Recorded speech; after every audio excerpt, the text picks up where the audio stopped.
Hey guys, so today I want to talk about a cheap light that you can make for under $20. As we all know, lighting can get pretty expensive, and a lot of the tutorials online for your own lighting or cheap lighting actually get pretty pricey or are really complicated.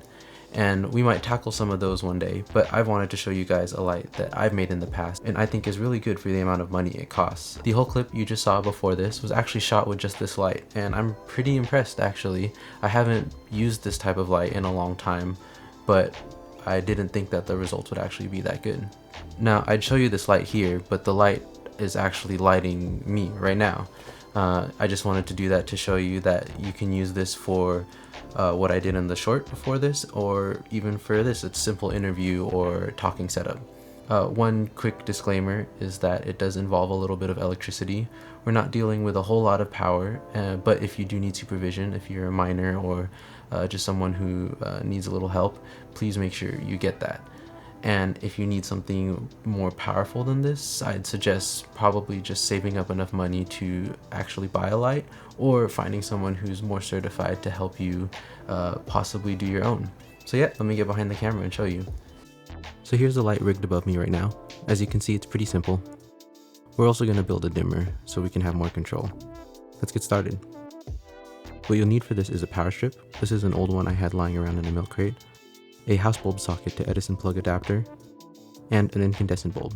It's important that you use an incandescent bulb in order to get the best quality.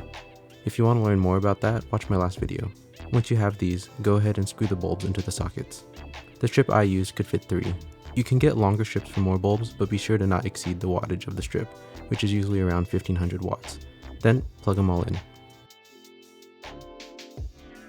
And that's it, it's done. Go ahead and turn it on and test it out before building the dimmer.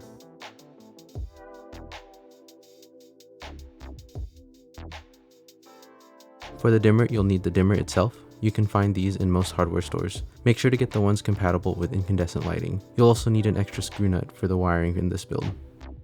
You'll need a conduit box. They have different versions in different stores, so just make sure you get ones with openings on both sides and make sure it's compatible with your dimmer. A light switch wall plate to make it look pretty, as well as cover the bare metal of the dimmer. And lastly, an extension cord. I got this 8-foot one for $7. To start off the build, we're going to prep the cord.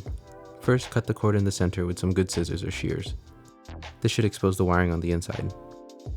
Then we need to strip back some of the outer insulation to get access to the wires on the inside. Once exposed, strip the wires on both ends of the cord.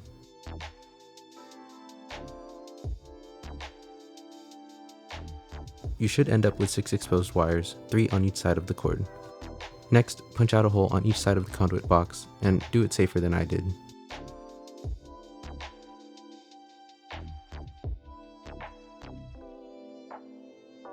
Then feed the exposed wire of the male end through one side and the female end through the other.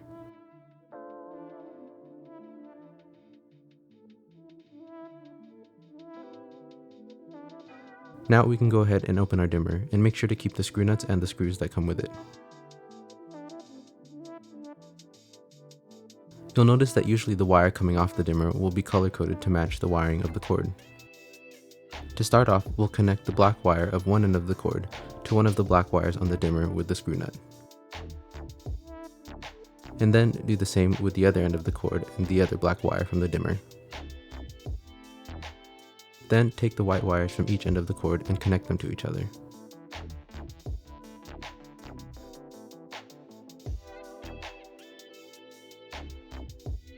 Finally, use your extra screw nut to connect all 3 green wires.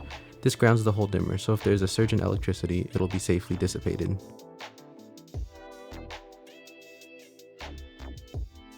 Once that's all done, stuff all the wires into the conduit box and screw the dimmer itself into the box using the included screws.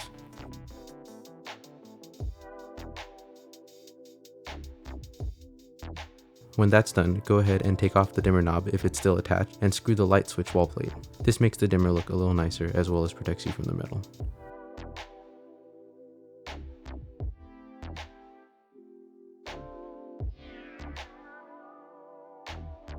And there you go, here's your dimmer.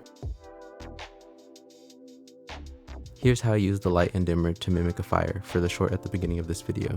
For the amount of work it took, I think the results turned out pretty good.